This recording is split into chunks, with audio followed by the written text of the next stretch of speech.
Hola, hola, hola. Vamos a continuar con nuestra lectura de la obra del doctor Freud. Llegamos al cuarto texto de técnicas o la técnica del psicoanálisis. Es, en apariencia, otro texto técnico, pero es muy probable que sea sumamente abstracto como los otros tres. Mm, Debo decir que es un texto largo. Es, yo creo que uno de los textos más largos dentro de la técnica. Tiene por título sobre la iniciación del tratamiento, repito, sobre la iniciación del tratamiento. Nota a pie de página número 1, pero voy a continuar. Hay un subtítulo, Nuevos consejos sobre la técnica del psicoanálisis 1. Un texto de 1913. Ahorita estoy buscando en dónde diablos está la nota número 1. Aquí está. Ya sabemos que a veces los mismos textos del doctor Freud no los hace o no los busca hacer fáciles de acercarnos, fáciles de comprender. Pasamos del título, hay una mención de una nota al subtítulo y luego avanzo, ya me salté la introducción por James Strachey, eh, al primer corchete o la primera, déjenme ver si no hay otro. Me parece que no. La primera nota a pie de página. Comienza en la página, ¿qué?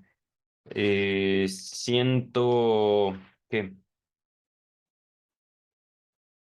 121 y se contesta hasta la página 125.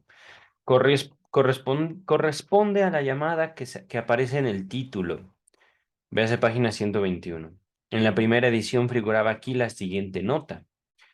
Entre comillas, continuación de una serie de artículos publicados en la Central Blatt für Psychoanalyse. Número 2, 2, 3, 4 y 9. El uso de la interpretación de los sueños en el psicoanálisis sobre la dinámica de la transferencia y consejos al médico sobre el tratamiento psicoanalítico. Ok, entonces, el mismo Freud nos dice, de forma muy tergiversada, que este texto fue en su momento publicado en en los siguientes números de la revista central de psicoanálisis. Eh, digamos como ahorita los estamos leyendo de corridos, uno, 2, 3, 4, pero en el transcurso de esas publicaciones hubo muchas más. Ajá. No era una revista que se dedicaba únicamente a la técnica del psicoanálisis. Ahorita me voy a omitir las ediciones en alemán, las traducciones en castellano. Únicamente diré que todas fueron hechas por Luis López Ballesteros, que, cuyo título fue La iniciación del tratamiento. Así nada más. Ujú. Ay, ¿qué pasó? ¿Qué está pasando aquí? Oh, se cerró. No sé por qué se cerró el archivo.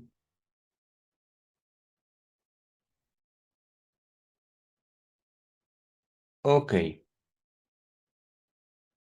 Entonces, la nota de James Strachey es una nota corta, no tan corta como las pasadas, pero nos dice, este trabajo se publicó en dos partes, en los números de International Zeitschrift für Artliche Psychoanalyse, correspondientes a enero y marzo de 1913.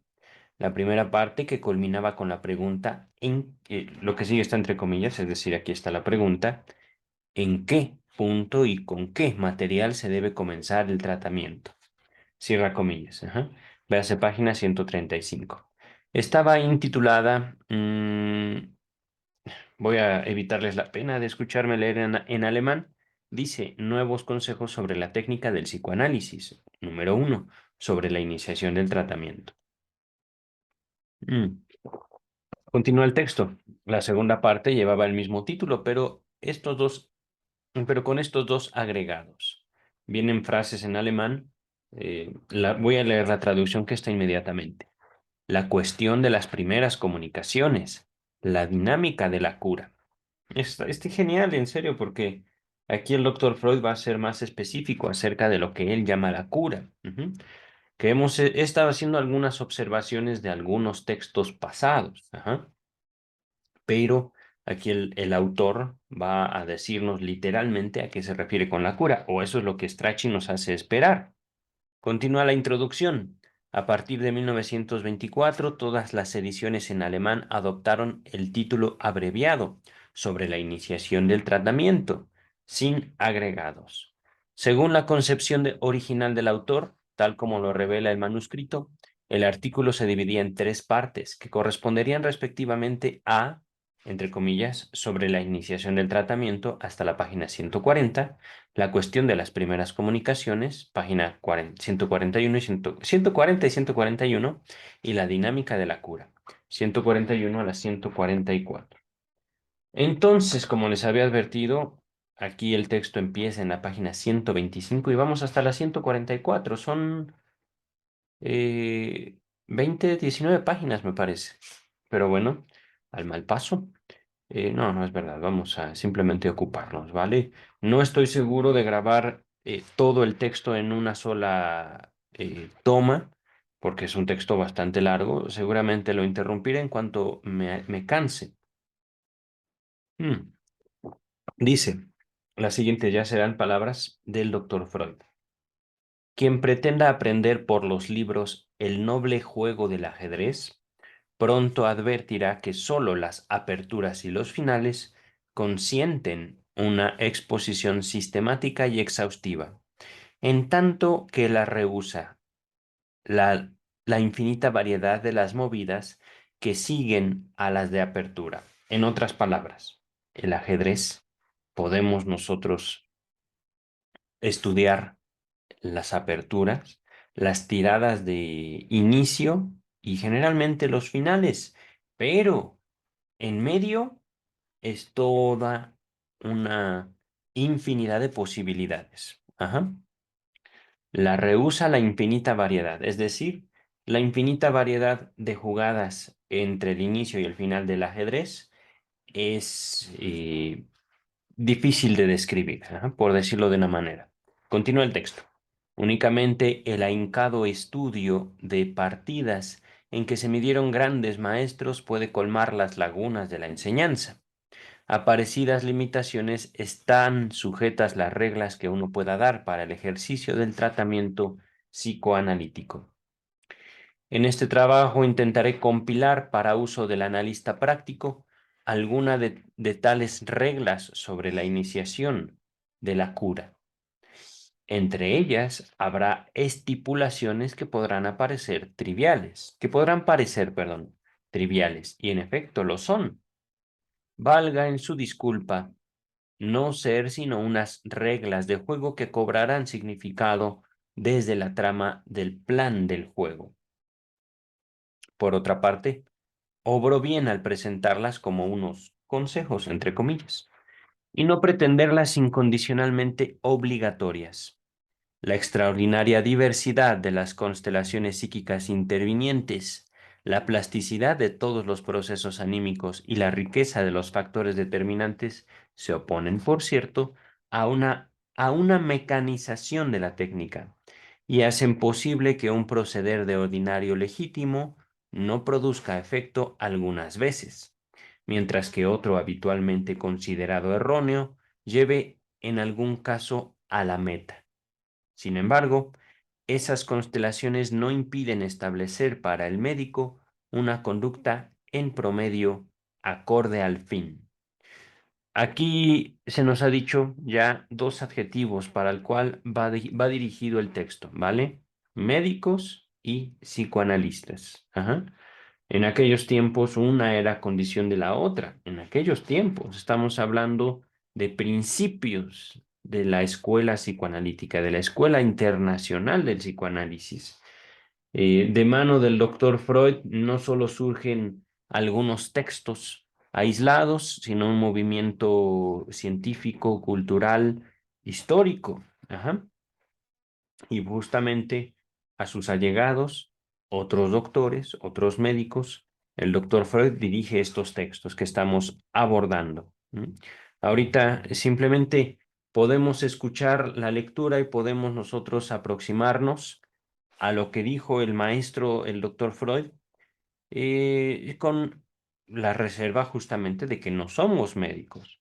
Podemos tener un interés por el psicoanálisis, pero definitivamente la gran mayoría de no solo los escuchas, sino los estudiantes en psicología no tienen, por ejemplo, la preparación en medicina. Ahorita voy a continuar, ¿vale? Porque es un texto extenso. Dice el doctor, hace ya años, en otro lugar, nota número 2, pero voy a continuar, expuse las indicaciones más importantes para la selección de los pacientes. Ándale, yo no lo recuerdo, ¿eh? Nota número 2. En el texto sobre psicoterapia, voy a anotarlo para dejárselos en la descripción al final de este video. Creo que no traigo pluma. No, tengo que estirarme un poco. No, no tengo pluma aquí.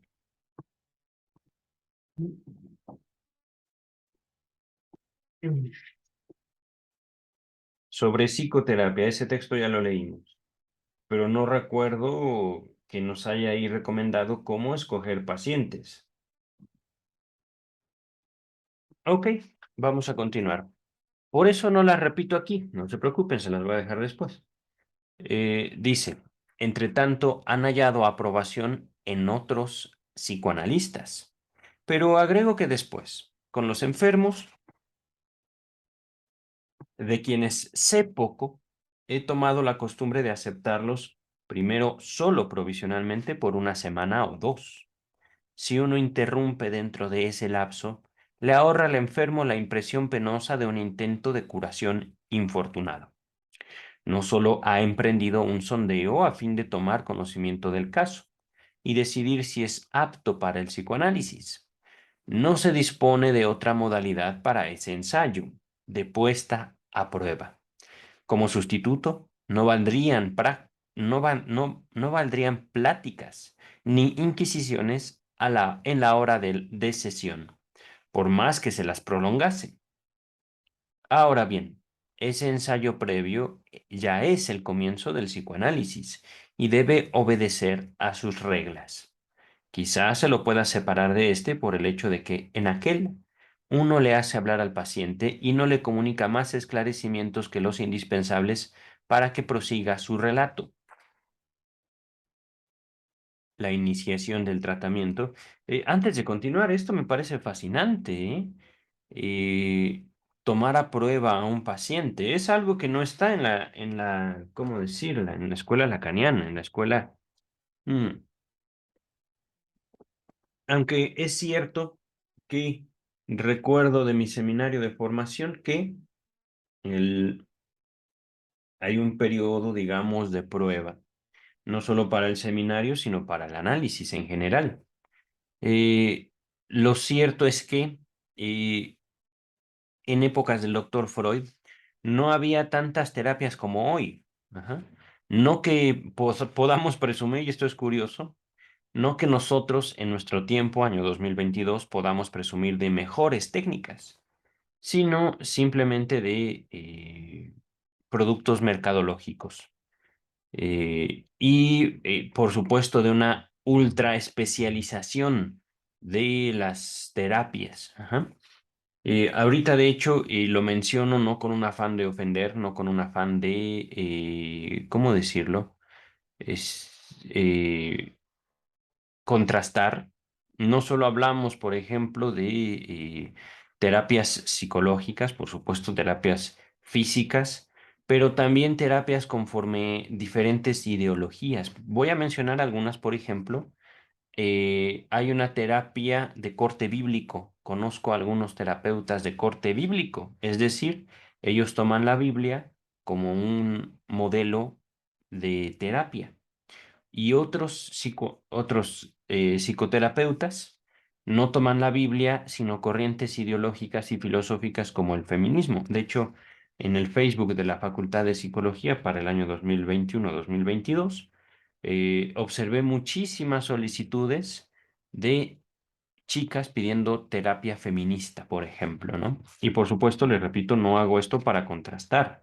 eh, que estamos haciendo algo malo en el año 2022. Simplemente son terapias que existen y eso no lo podemos negar. Ajá. Por supuesto, no tengo mucho mayor contacto con terapeutas de corte feminista ni bíblico. Simplemente podré mencionar que existen, ajá, y que existen, digamos, como un empeño terapéutico, de acuerdo, por supuesto, a la oferta que ellos mismos hacen. Ujú. Pero, regresando al texto, ahora sí. La iniciación del tratamiento con un periodo de prueba así, fijado en algunas semanas. Tiene además una motivación diagnóstica. Hartas veces, cuando uno se enfrenta a una neurosis con síntomas histéricos u obsesivos, pero no acusados en exceso y de duración breve, vale decir justamente las formas que se consideran favorables para el tratamiento, cabe dar cabida a la duda sobre si el caso no corresponde a un estadio previo de la llamada, entre comillas, demencia precoz o esquizofrenia según Bleuler, parafrenia según mi propuesta. Nota número 3, pero voy a continuar. Y pasado más o menos tiempo, mostrará cuadro declarado de esta afección. Antes de continuar, esta separación fue hecha hace poquito, de hecho, si mal no recuerdo, en el historial clínico del el jurisprudente Daniel Pau Schreber, que fue el caso clínico que nos abrió el volumen número 12. Pueden ustedes, bueno, se los voy a dejar el caso Schreber incluso. También, caso Schreber, sobre un caso de paranoia descrito autobiográficamente, si mal no recuerdo. Así se llama, se los voy a dejar y al respecto de la nota número 3, parafrenia, según mi propuesta, nos dice puntualizaciones psicoanalíticas sobre un caso de paranoia descrito autobiográficamente, ¿vale? Entonces está en la página 70 del volumen 12, nota 25, dice Strachey. Regresando al texto principal, dice, pongo en tela de juicio que resulte siempre muy fácil trazar el distingo. Siempre hay psiquiatras que rara vez vacilan en el diagnóstico diferencial, pero me he convencido de que se equivocan con la misma frecuencia. Solo que para el psicoanalista el error es mucho más funesto que para el llamado, entre comillas, psiquiatra clínico. En efecto, este último no emprende nada productivo ni en un caso ni en el otro. Corre solo el riesgo de un error teórico y su diagnóstico no posee más que un interés académico. El psicoanalista, empero, en el caso desfavorable, ha cometido un yerro práctico, es decir, un error práctico. Se ha hecho culpable de un gasto inútil y ha desacreditado su procedimiento terapéutico. Si el enfermo no padece de histeria ni de neurosis obsesiva, sino de parafrenia, él no podrá mantener su promesa de curación y por eso tiene unos motivos particularmente serios para evitar el error diagnóstico. Antes de continuar, ciertamente ahorita no quisiera buscar, va a quedar, digamos, como pendiente, que hasta donde yo conozco la parafrenia tampoco es considerada como una patología. Ah, han traído un pedido mío, pero aquí voy a pausar este video, inmediatamente voy a continuar sobre la parafrenia. Listo, ya recibí mi pedido. Ahorita quisiera aprovechar esta breve interrupción para abrir mi navegador y buscar parafrenia. Seguramente en los manuales diagnósticos vigentes para el año 2022 no vamos a encontrar algo como parafrenia. Recuerdo incluso haberlo visto en mi historia de la psicopatología, es decir, no en la historia que yo estoy investigando, sino en eh, las clases de la universidad sobre psicopatología. Ajá. Voy a buscar primeramente en Google para parafrenia. mm,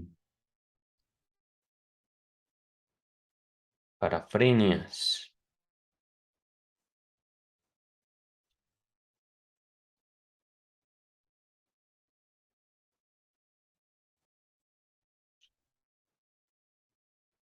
Mm,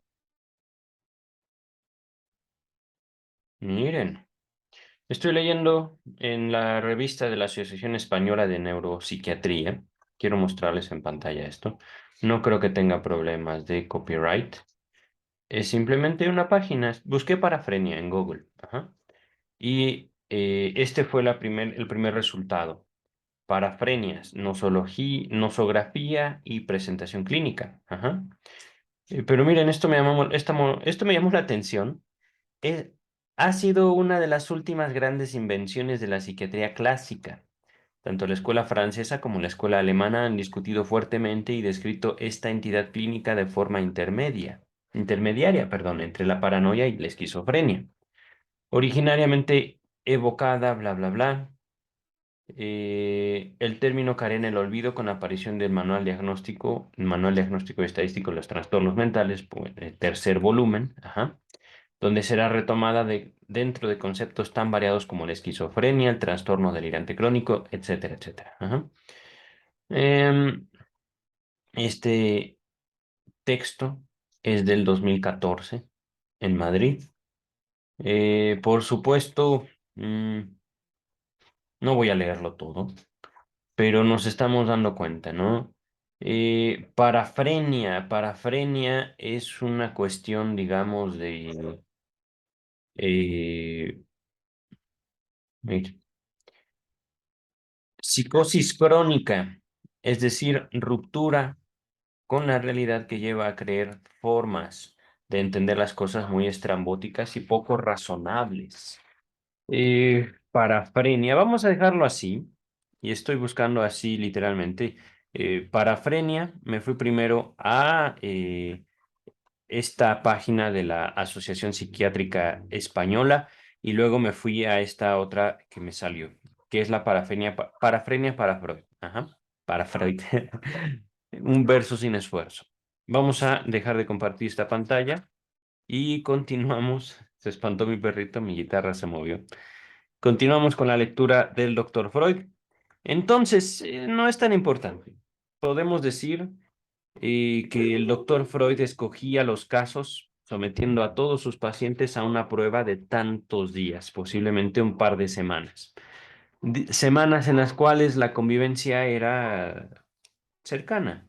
Si mal no recuerdo, en los textos pasados nos había medio mostrado el doctor Freud que a veces llegaba a citar a sus pacientes a diario y verlos por periodos de tiempo variables, que podrían ser desde unos minutos hasta unas horas. Ajá.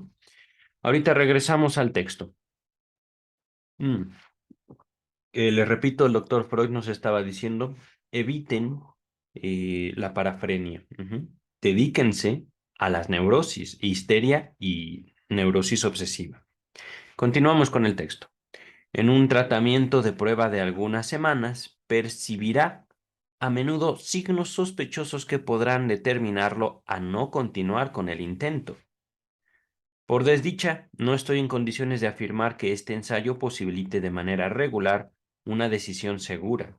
Solo es una buena cautela más. Nota número 4, esta sí la quiero leer. Dice Freud en la nota 4 sobre el tema de esta incertidumbre diagnóstica, las posibilidades del análisis en el caso de formas leves de parafrenia y los fundamentos de la semejanza de ambas afecciones, habría muchísimo que decir, que no puedo desarrollar en este contexto. De buena gana, siguiendo a Jung, contrapondría yo histeria y neurosis obsesiva como neurosis de transferencia. No transferencia. Ajá. Así está escrito, seguramente las ediciones más recientes ya dirán transferencia con N. Continúa el texto, bueno, la nota 4.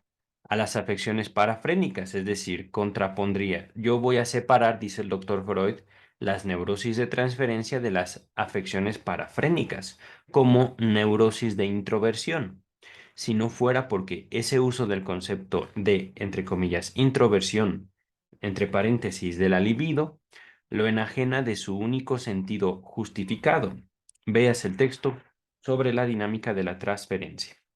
Nuevamente, este texto que estoy leyendo dice transferencia, no transferencia. Ahorita continuamos con el texto principal, Pero hay algo que también me llama la atención, introversión de la libido. Ahí ya hay una propuesta teórica del doctor Freud, pero propuesta que no tuvo mayor eco en la psiquiatría y en la psicología modernas. Podemos decir que eh, hay un estudio muy grande, largo y sin duda que nos llevaría a momentos de mucha confusión para determinar la historia de los trastornos mentales para el día de hoy, para el año 2022. Digamos que la mayor parte de las personas ocupadas en la psicopatología no buscan cómo es que se forman históricamente y contextualmente los trastornos mentales, simplemente se dedican a aprender los cuadros clínicos para buscar los cuadros clínicos, lo cual conlleva su riesgo científico que ya hemos estado observando en los videos pasados. Ahorita vamos a continuar con el texto. Mm, A ver, es verdad, estaba leyéndoles la nota 4. Ujú. Nueva- mm, ah, A ver, regreso al texto. Dice, prolongadas entrevistas previas antes de comenzar el tratamiento analítico, hacerlo preceder por una terapia de otro tipo, así como un conocimiento anterior entre el médico y la persona por analizar, traen nítidas consecuencias desfavorables para las que es preciso estar preparado. En efecto, hacen que el paciente enfrente al médico con una actitud transferencial ya hecha, y éste deberá descubrirla poco a poco en vez de tener la oportunidad de observar desde su inicio el crecer y el devenir de la transferencia. De ese modo, el paciente mantendrá durante un lapso una ventaja que uno preferiría no concederle. Está bien, ciertamente. Es que, ay, ay, ay. Mm, Como médico, puedo entender, ciertamente no soy médico, pero voy a decir que se vale tratar de mantener la imagen profesional.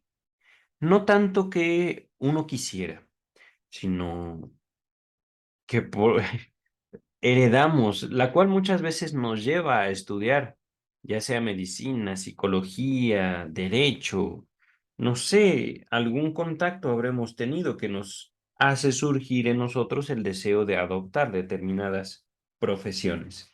Pero ciertamente aquí se hace énfasis sobre el inicio de las aplicaciones de poder, el inicio del juego de poder que se observa en el psicoanálisis, un poder que no viene del analista, sino del paciente, del analizante. Aquí lo que el doctor Freud nos quiere tratar de decir es, hay que tener cuidado con el poder que se le entrega. Ya de por sí viene el paciente con un poder, el poder de la expectativa. Ajá. Y por supuesto, mm, no sé qué está ocurriendo en mi calle, creo que ya. Han sido solo perritos escandalosos. Eh, Se nos está advirtiendo acerca de empezar directamente con psicoanálisis, siendo que no sabemos si esa persona que tenemos enfrente será analizable.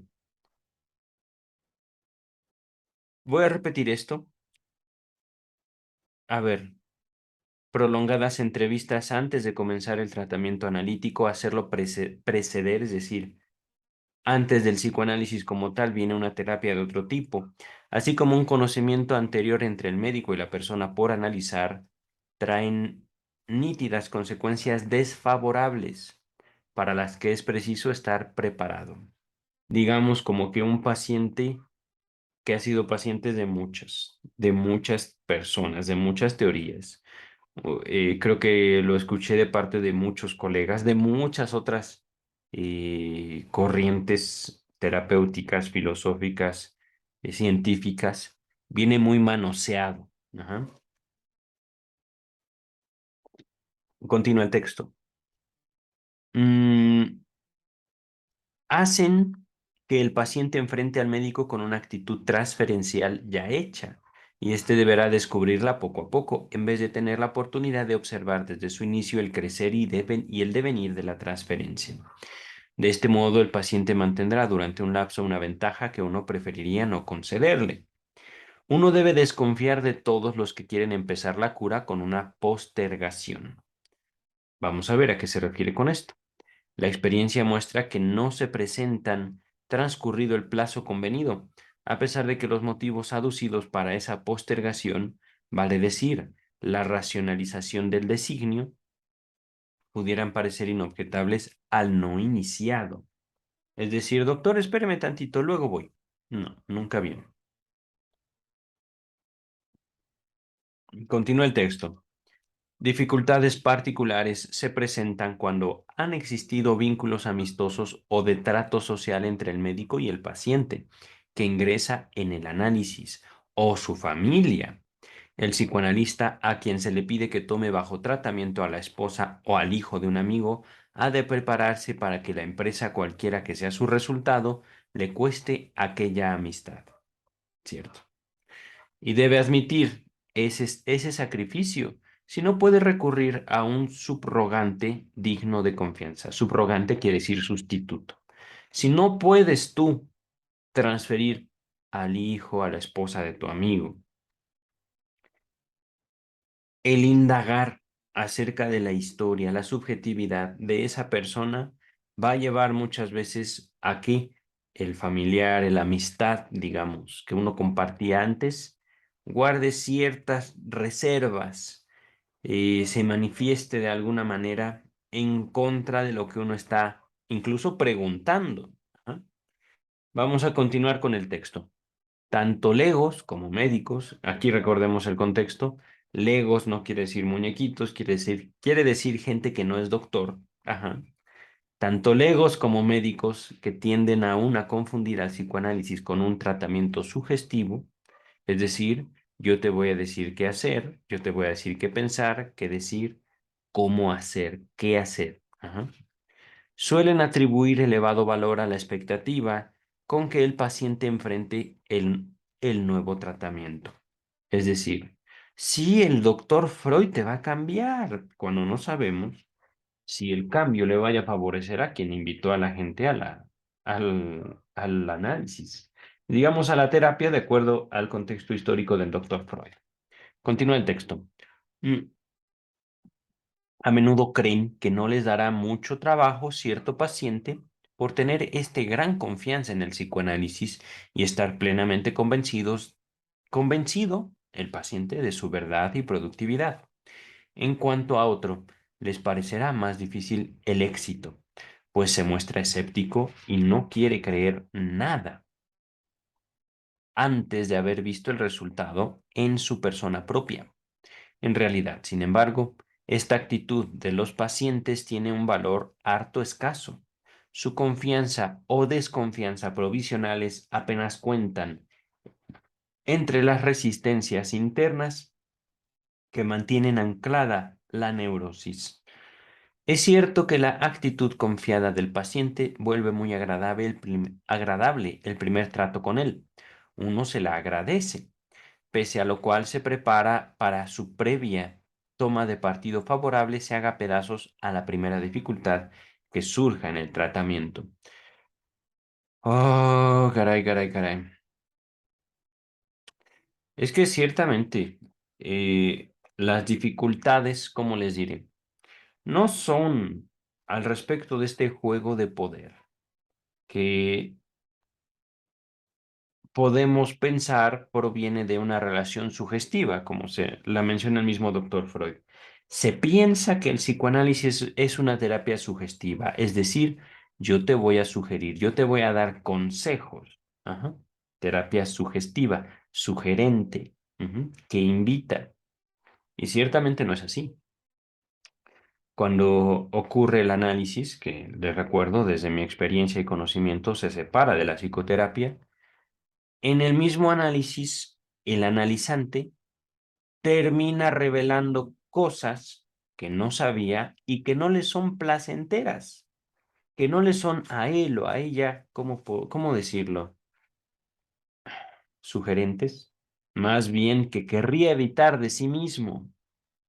Ahorita podría parecer muy lógico, pero ese tipo de eventos, ocurrencias que a mí me permiten decir no es psicoterapia el psicoanálisis, nos permite también darnos cuenta cómo no solo se estructura algo reprimido, algo inconsciente, sino también cómo podemos nosotros concebir prácticas que no giran en torno a una solicitud, ¿cómo decirlo? Moral, una solicitud terapéutica, una solicitud sea usted mejor, sea usted más bueno, sea usted más productivo. Mi perrito se me queda viendo. Yo creo que voy a leer al menos una hora. ¿Estás bien, Lobito? ¿Estás bien, Pechocho? Mm, sí, ¿verdad? Estás bien. Uy, pero no tienes comida, te voy a servir.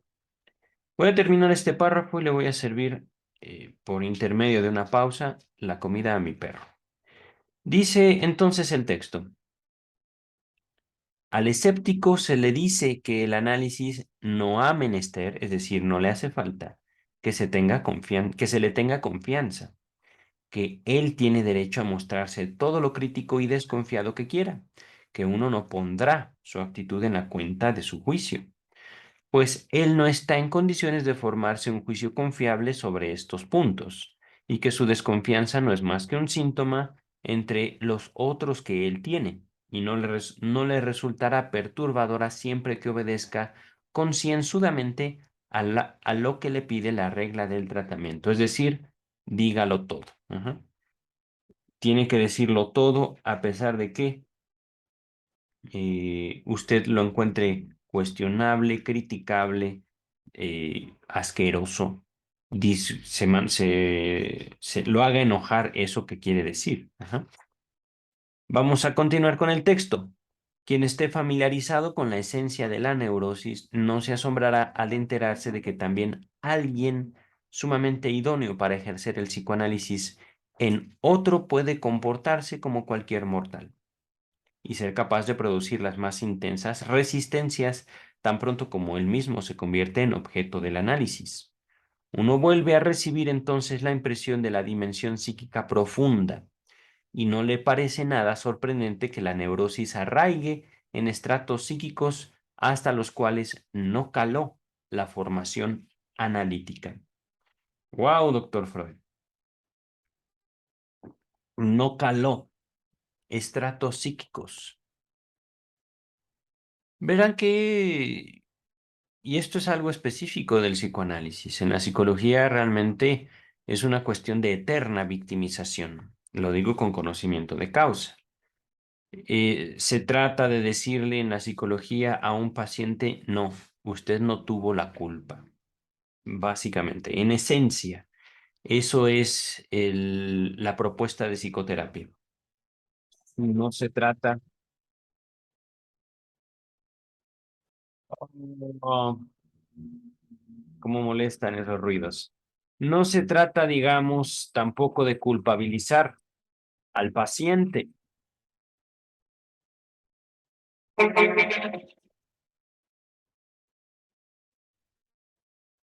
Es el camión de la basura. Seguramente eso sí se escuchará en en el micrófono. Para mí es muy estridente, pero bueno.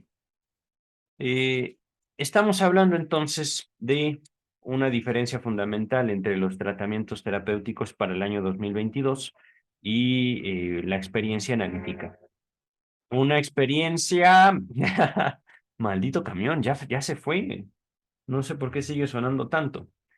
Una experiencia que ciertamente suele despertar angustia, no solo en el analista, sino en el analizante. Y angustia en la medida en que nos topamos con cosas increíbles, nos topamos con producciones que nos desafían, nos topamos con nuevas manifestaciones de la sexualidad humana.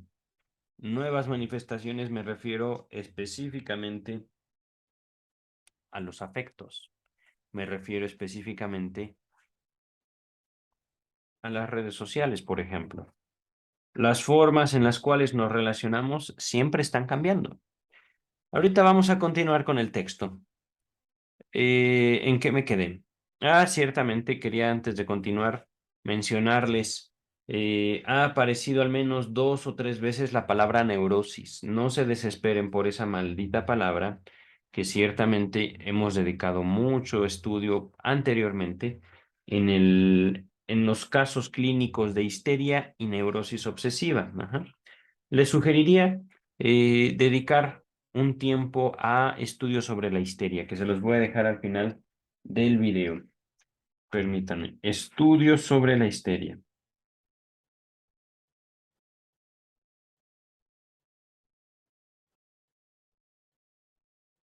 que es, digamos, el texto que nos da la base de lo que en tiempos de Freud se consideraba la neurosis. Por supuesto, la base, porque hay mucho más que decir y se dice en otros textos. Vamos a continuar. A ver, ¿en qué me quedé? Puntos importantes para el comienzo de la cura analítica son las estipulaciones sobre tiempo y dinero. Tiempo y dinero se destacan como palabras importantes, ¿vale? En el texto mismo las destaca como en itálica, como de ladito. Con relación al tiempo, dice Freud, obedezco estrictamente al principio de contratar una determinada hora de sesión. A cada paciente le asigno cierta hora de mi jornada de trabajo disponible. Es la suya y permanece destinada a él, aunque no la utilice. Esta estipulación, que en nuestra buena sociedad es considerada natural para el profesor de música o de idiomas, en el caso del médico quizá parezca dura o aún indigna de su profesión. La gente se inclinará a señalar las múltiples contingencias que impedirían al paciente acudir al médico siempre a la misma hora, y demandará que se tomen en cuenta las numerosas afecciones intercurrentes que pueden sobrevenir en la trayectoria de un tratamiento psicoanalítico prolongado. Para ello respondo, no puede ser de otro modo. Cuando se adopta una práctica más tolerante, las inasistencias ocasionales, entre comillas, se multiplican hasta el punto de amenazar la existencia material del médico, es decir, uno se muere de hambre. Y con la observancia más rigurosa de esta estipulación, resulta, al contrario, que los impedimentos contingentes no se producen y se vuelven rarísimas las afecciones intercurrentes. Es decir, se me hizo tarde, doctor. Los pretextos. Ajá. Afecciones intercurrentes. Qué curiosa palabra, nunca la había escuchado y no la uso yo. Continúa el texto. Difícilmente llegue uno a gozar de un ocio del que debería avergonzarse en su condición de alguien que se gana la vida.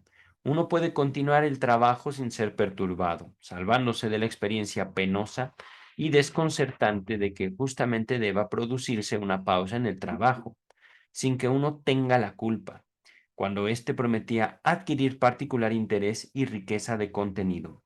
Solo tras algunos años de practicar el psicoanálisis con estricta obediencia al principio de contratar la hora de sesión, uno adquiere un convencimiento en regla sobre la significatividad, es decir, la importancia de la psicogenia de la vida cotidiana de los hombres, sobre la frecuencia del enfermarse para, entre comillas, hacer novillos. Malditas frases que no tienen ningún contexto. Ciertamente no entendí absolutamente nada de eso de hacer novillos.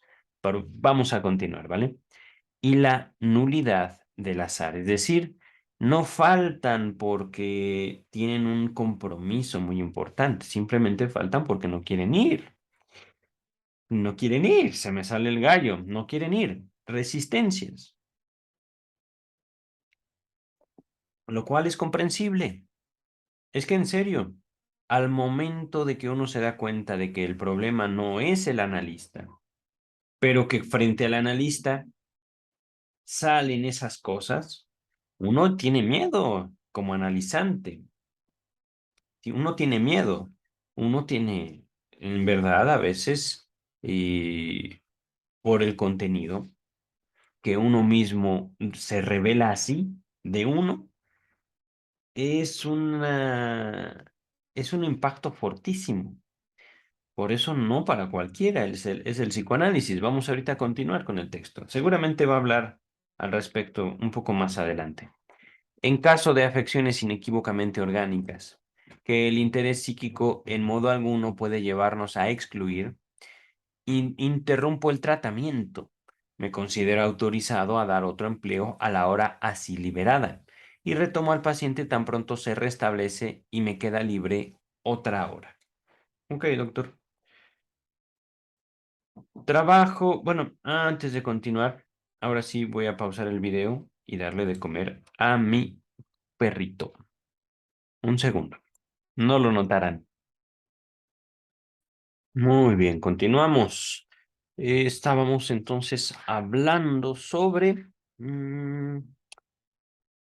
qué hacía el doctor Freud con sus pacientes.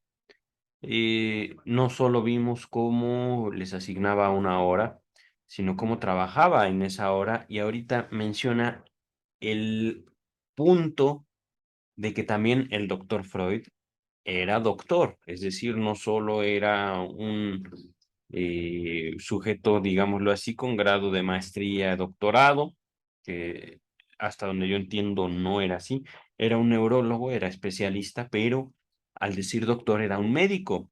Y cuando él, como médico, encontraba afecciones físicas, las atendía. Ajá. Dejando para luego, en otro momento, el tratamiento psíquico, cosa de la cual no pueden presumir, yo creo que ni el 10% de los profesionales de la psicología contar con estudios médicos. Vamos a continuar con el texto. Aquí está. Trabajo con mis pacientes cotidianamente, con excepción del domingo y los días festivos. Vale decir, de ordinario, 6 veces por semana. ¡Wow!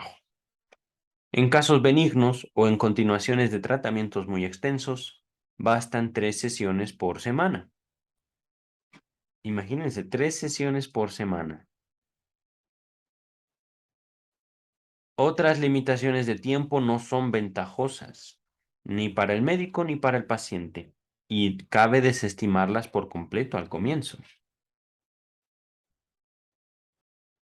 Aún interrupciones breves redundarán en algún perjuicio para el trabajo.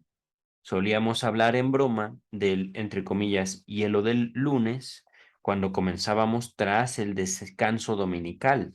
Un trabajo menos frecuente corre el riesgo de no estar acompasado con el vivenciar real del paciente y que así la cura pierda contacto con el presente y sea esforzada por caminos laterales. En ocasiones, además, uno se encuentra con enfermos a quienes es preciso consagrarles más tiempo que el promedio de una hora por sesión. Es porque ellos pasan la mayor parte de esa hora tratando de romper el hielo, de volverse comunicativos. De ahí una pregunta desagradable para el médico, que el enfermo dirige al comienzo mismo. Le dirige al comienzo, repito, de aquí una pregunta desagradable para el médico, que el enfermo le dirige al comienzo mismo. Cuánto durará el tratamiento? ¿Cuánto tiempo necesita usted para librarme de mi padecimiento? Ajá. Fueron dos preguntas, ajá, las dos entre comillas. Si uno se ha propuesto un tratamiento de prueba de algunas semanas, se sustrae de la respuesta directa prometiendo que transcurrido ese lapso podrá enunciar un veredicto más seguro. Se responde, por así decir, como Esopo en la fábula al peregrino, que pregunta cuánto falta para llegar. Camina, le exhorta Esopo, y lo funda diciéndole que uno tendría que conocer el paso del caminante antes de estimular la duración de su peregrinaje. Con este expediente se sale de las primeras dificultades, pero la comparación no es buena. Es fácil, en efecto, que el neurótico altere su tempo. Está así escrito y distinguida esta palabra tempo, como de ladito. En ciertos periodos solo haga progresos muy lentos. En verdad, la pregunta por la duración del tratamiento es de respuesta casi imposible. La falta de intelección de los enfermos y la insinceridad de los médicos se aunan, es decir, se hacen una, para producir esta consecuencia.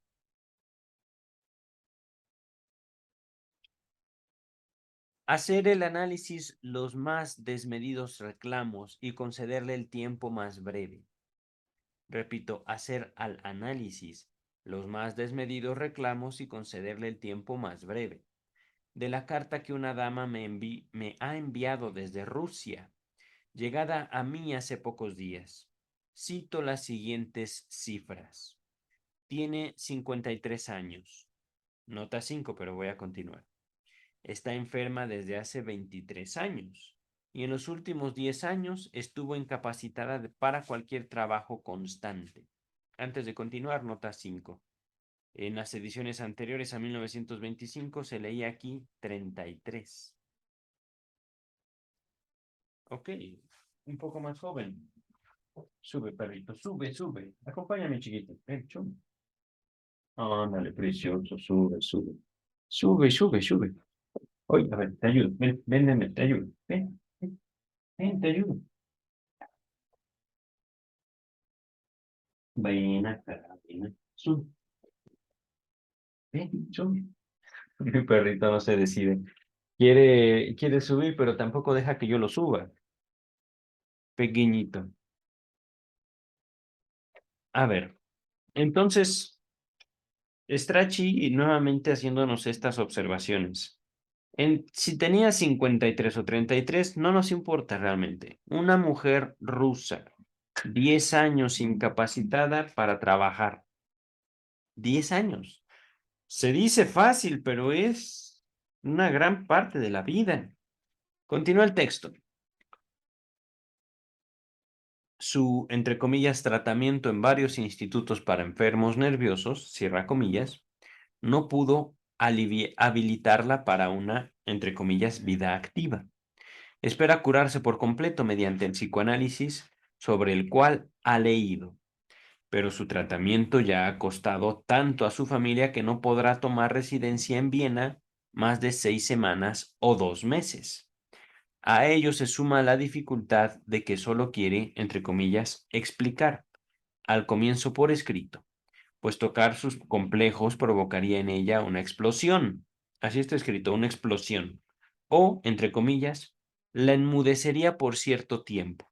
Miren qué cosas. Es decir, quiero explicar, pero no quiero hablar. ¿Eh? Así se presentan. Bueno, no diré ya más. Es que en serio, aquí podría decir tantas experiencias.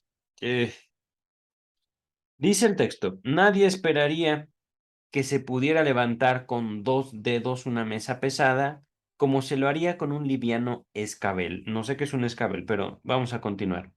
O construir una casa grande en el mismo tiempo que una chocita, una choza pequeña. Ajá. No obstante, tan pronto como se trata de las neurosis, que por el momento no parecen todavía insertas en el trama del pensar humano, aún personas inteligentes olvidan la necesaria proporcionalidad entre tiempo, trabajo y resultado. Es decir, yo quiero eso, pero no quiero invertirle tiempo. Continúa el texto. Es, por otra parte, una entendible consecuencia de la profunda ignorancia que existe acerca de su etiología. Merced a tal desconocimiento, la neurosis es para ellos una suerte de, entre comillas, señorita forastera. Nota número 6. Alusión al poema de Schiller, Das Mädchen sus Verdrem. No, sus Fremde. Ok. Continúa el texto. Uno no sabe de dónde vino y por eso espera que un buen día haya de desaparecer. Hablando de la neurosis. Ajá. Continúa el texto entonces. Los médicos dan pábulo a esta fe vana, aun los que saben que no suelen apreciar, como es debido, la dificultad de las neurosis. Un colega de mi amistad, a quien le acredito que tras varios decenios de trabajo científico realizado sobre otras premisas, desistió de estas para abrazar el psicoanálisis, me escribió cierta vez. Lo que sigue está entre comillas. Lo que nos hace falta es un tratamiento breve, cómodo, ambulatorio de las neurosis obsesivas. Breve, cómodo, ambulatorio, es decir, entrada por salida. Vienes, te curo y te vas. Punto. Permítanme. Mm, Es que... mm,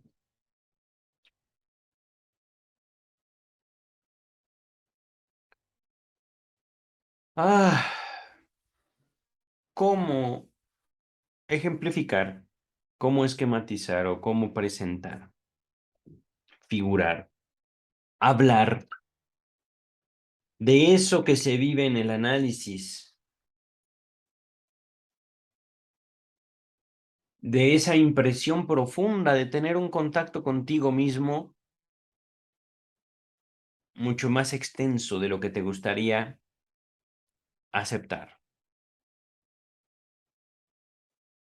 ¿Cómo justificar, digamos, los accidentes, los errores, en el momento en el cual nos damos cuenta que nuestra voluntad no siempre nos obedece? Es curioso. Estoy aquí haciendo un juego entre inconsciente y voluntad. Por supuesto que lo inconsciente no pide permiso. Por supuesto que aquello que el psicoanálisis llama inconsciente se impone no solo a la relación terapéutica, específicamente médica, ¿vale? Por el momento me referiré a la médica, para que no haya confusión. No estoy hablando de análisis, no estoy hablando de terapia o psicoterapia. Estamos ahorita partiendo de la relación de un enfermo con un médico. Ajá.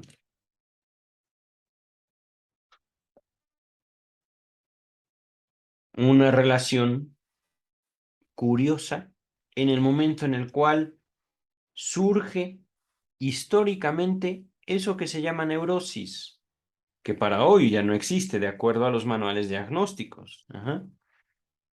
O bien, no que no exista, sino que ya no se contempla, ya no se sabe qué fue eso que se llamó neurosis hace tiempo.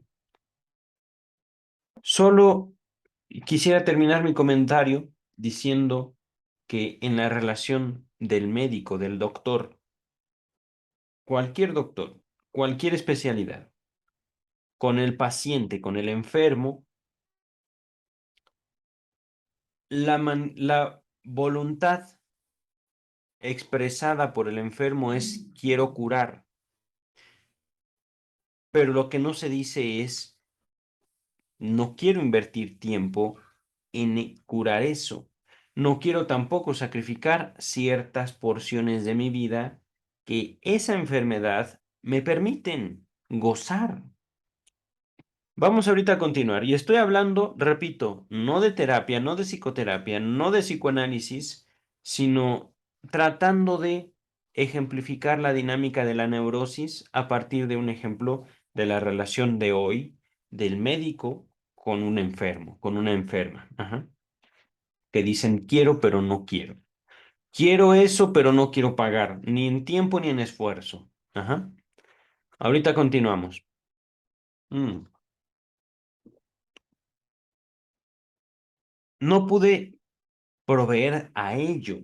Hablando de esta solicitud que le hizo el otro médico a Freud, necesitamos un tratamiento breve, cómodo, ambulatorio de las neurosis obsesivas. Y Freud dice, no, no puedo, dice el texto.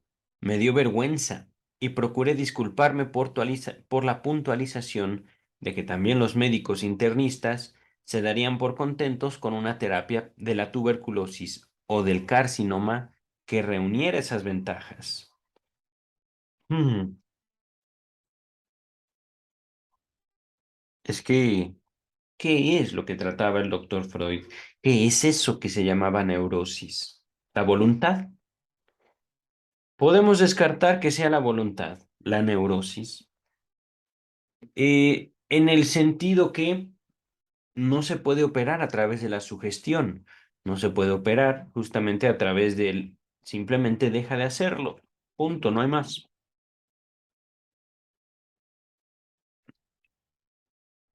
Continúa el texto. Para decirlo de manera más directa, el psicoanálisis requiere siempre lapsos más prolongados, año y medio, o medio año o uno entero, perdón. Son más largos de lo que se esperaba, de lo que esperaba el enfermo. Por eso se tiene el deber de revelarle ese estado de cosas antes que él se decida en definitiva de emprender el tratamiento. Considero que todo punto más digno.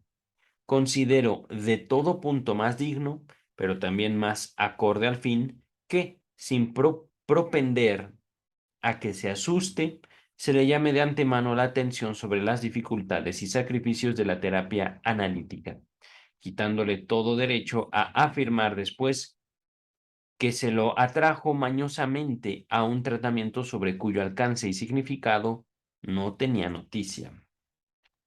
Doctor Freud. Oh, querido doctor Freud, es que aquí hay algo curioso.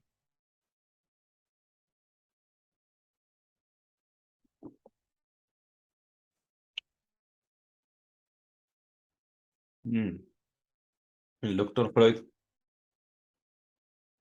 siendo médico, en un momento en el cual se inserta eh, como un elemento más del discurso científico, de la comunidad científica.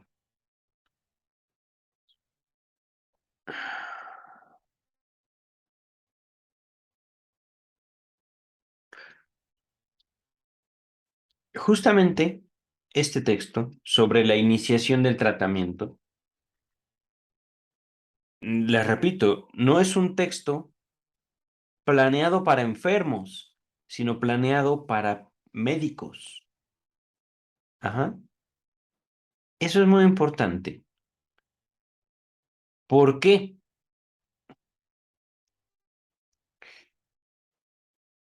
Me llama la atención.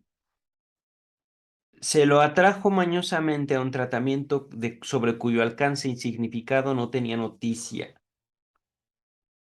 Se lo atrajo mañosamente.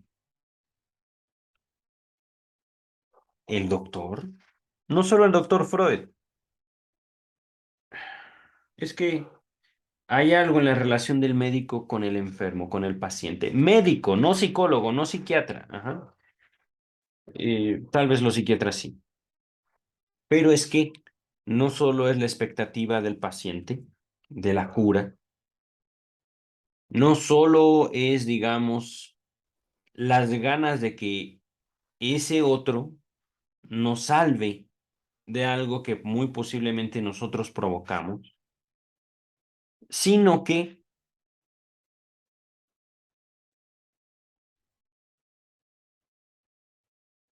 ¿cómo?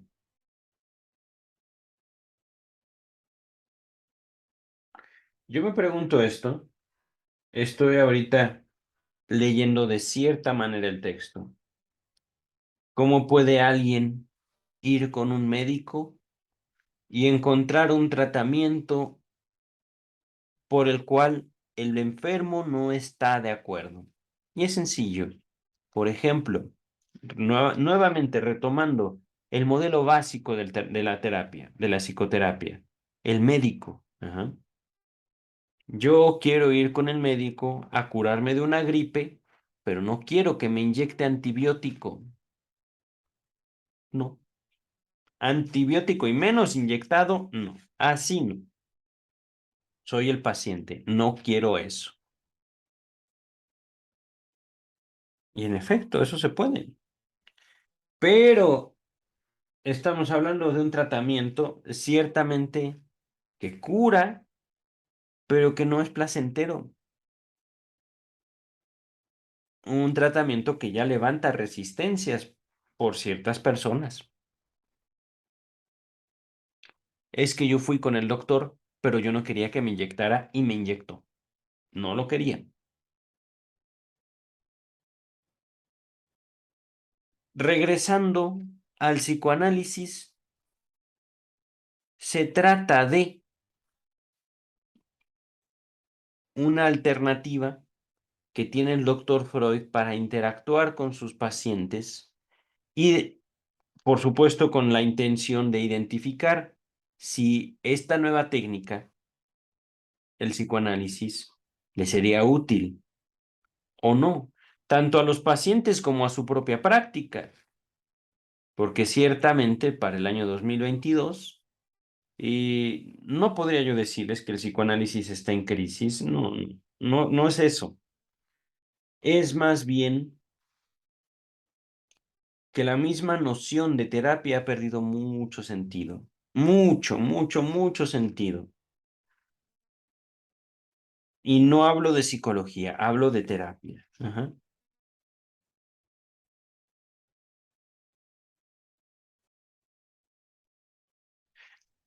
Nosotros vamos con un psicólogo, con una psicóloga, esperamos obtener algo y eso puede o no pasar. Un tratamiento sobre cuyo alcance y significado no tenía noticia.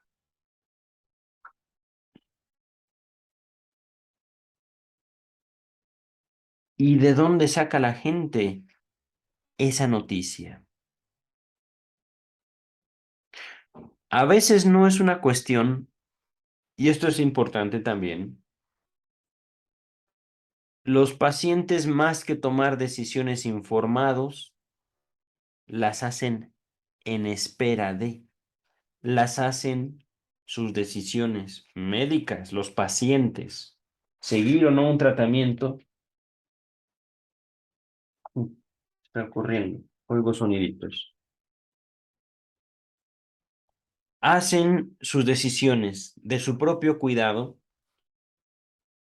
de manera muy arbitraria, de manera, aún informados, pueden dejar de tomar sus tratamientos. Hablo nuevamente de la cuestión médica, ajá, no terapéutica.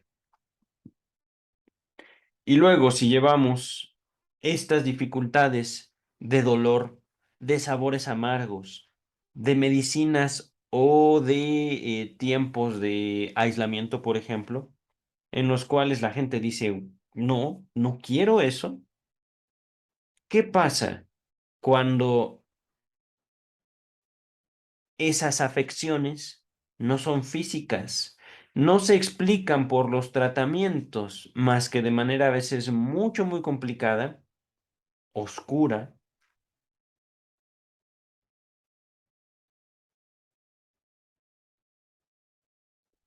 hacia los encargados de llevar a cabo esos tratamientos, los profesionales. Voy a poner el ejemplo nuevamente de la medicina. Supongamos que vamos con un médico, tenemos una gripe, esperamos obtener un antigripal y un pronóstico. Ajá. Pero de repente el doctor, para curarnos de una gripe, se pone a bailar. No tiene sentido. No tiene sentido, ningún sentido que se ponga a bailar un médico para curarnos de la gripe. Y sin embargo, ese doctor, esa doctora nos dice, bueno, es que han funcionado muchas veces. Con usted también va a funcionar. Ok. Les pongo el ejemplo del baile, por supuesto. eh, Mencionando también que en algún momento u otro hay musicoterapia. No solo se trata de el baile, no solo se trata de el impacto de la música sobre el cuerpo, sobre el estado de ánimo, etcétera, etcétera. Es como, ¿cómo decirlo? Parte de la imagen parte de la figura del médico y de su propio valor del médico, doctor, medicina. Ajá. No estoy hablando aquí de psicoterapia. No estoy aquí hablando de psicoterapeutas ni de algo parecido. Estoy hablando de doctores. Ajá. Que la gente los pueda señalar como efectivos. Y de ahí viene justamente al alcance y significado de que un médico, por alguna razón, se pone a bailar o nos pide bailar, estando nosotros tristes, por ejemplo. Ajá. Uy, no puedo contestar esta llamada. No veo la importancia.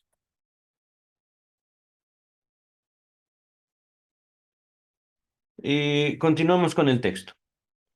Y el que se deje disuadir por tales comunicaciones habría demostrado más tarde ser inservible.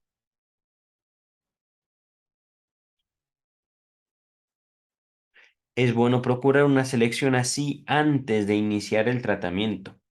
Con el progreso del esclarecimiento entre los enfermos, aumenta también el número de quienes pasan esta primera prueba.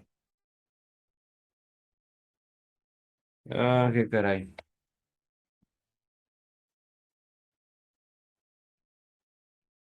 Voy a hacer una pausa más. Este video ha estado lleno de pausas.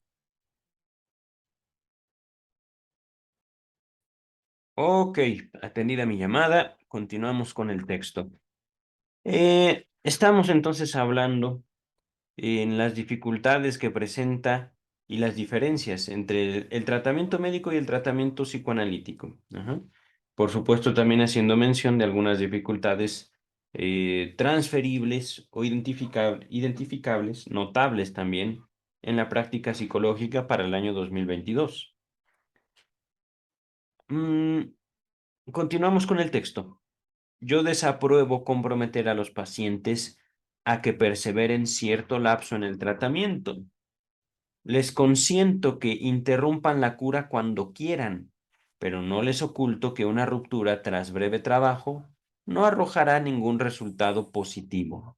Y es fácil que, como una operación incompleta, los deje en un estado insatisfactorio. En mis primeros años de actividad psicoanalítica, mi mayor dificultad era mover a los enfermos a perseverar. Esta dificultad se me ha desplazado hace mucho tiempo. Ahora tengo que empeñarme angustiosamente en constreñirlos a cesar. Es decir, por favor, deje de venir. Imagínense eso. Imagínense eso. ¿Qué hacía el doctor Freud con las resistencias?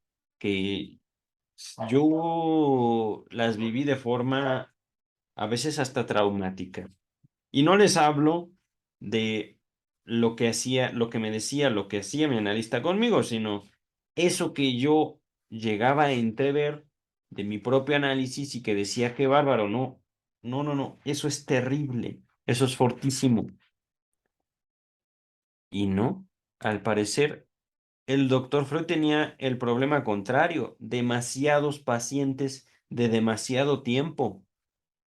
Continúa el texto. La abreviación de la cura analítica sigue siendo un deseo justificado cuyo cumplimiento, como veremos, se procura por diversos caminos. Por desgracia, un factor de mucho peso se les contrapone, unas alteraciones anímicas profundas que solo se consuman con lentitud. Repito, unas alteraciones anímicas profundas solo se consuman con lentitud. Ello sin duda se debe en última instancia a la atemporalidad, entre comillas, de nuestros procesos inconscientes. Véase el texto Lo inconsciente, que está en el volumen 14. Ese texto también lo tengo. Página 184. A ver, permítanme, vamos a anotar. Lo inconsciente.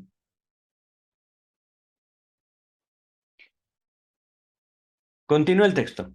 Cuando se expone a los enfermos esta dificultad, el considerable gasto de tiempo que insume el análisis, no es raro que propongan un expediente. Dividen sus males en unos intolerables y otros que describen como secundarios. o tolerables. Esto de o tolerables no lo dice el texto, pero sí lo podemos decir. Es que no quiero eso y esto, puedo tolerarlo, puedo aguantarme, no me molestan del todo. Ajá. Y dicen, basta con que usted me libre de aquellos, por ejemplo, el dolor de cabeza o una determinada angustia. En cuanto a los otros, ya les pondré término en la vida misma, como cosita de nada. De ese modo, sin embargo, sobreestiman el poder electivo del análisis. Sin duda, el médico analista es capaz de mucho, pero no puede determinar con exactitud lo que ha de conseguir. Él introduce un peso, a saber, la resolución de las represiones existentes. Puede supervisarlo, proveerlo, quitarle obstáculos del camino y también, por cierto, viciarlo en buena medida. Viciarlo, es decir, pervertir ese proceso, digamos, de resolución de represiones. Continuamos. Pero en líneas generales, ese proceso, una vez iniciado, sigue su propio camino y no admite que le prescriban ni su dirección ni la secuencia de los puntos que acometerá. El poder del analista le ocurre casi lo mismo. Al poder del analista le ocurre casi lo mismo que a la potencia del varón. A ver, cuénteme, doctor. El más potente de los hombres puede, sí, concebir un hijo completo, mas no puede engendrar en el organismo femenino una cabeza sola, un brazo o una pierna. Ni siquiera puede ordenar el sexo del niño. Es que él solo inicia un proceso en extremo enmarañado y determinado por antiguos sucesos que termina con la separación del hijo respecto de la madre. También la neurosis de un ser humano posee los caracteres de un organismo, sus fenómenos parciales, que no son independientes unos de otros, pues se condicionan, suelen suelen apoyarse recíprocamente. Siempre se padece de una sola neurosis, no de varias, que por azar coincidirían en un individuo. El enfermo a quien, según su deseo, uno libra de un síntoma intolerable, bien podría hacer la experiencia de que se le agrava hasta adquirir ese carácter un síntoma hasta ese momento llevadero. El médico que quiera desligar en todo lo posible el éxito terapéutico de las eventuales condiciones sugestivas, vale decir transferenciales, que pudieran producirlo, hará bien en renunciar a los vestigios que poseyera el influjo electivo sobre dicho resultado. El psicoanalista no puede menos que preferir a los pacientes que le piden la salud plena en la medida en que sea asequible y le conceden todo el tiempo que el proceso de restablecimiento necesita. Desde luego, solo en pocos casos se pueden esperar condiciones tan favorables. Yo creo que voy a interrumpir aquí la lectura. Ustedes no lo notarán. Para ustedes será una breve pausa de unos segundos, tal vez este comentario, pero yo ya me cansé. Voy a dedicarme a hacer otras cosas, descansar y continuar con el texto, tal vez sin chamarra. Bye.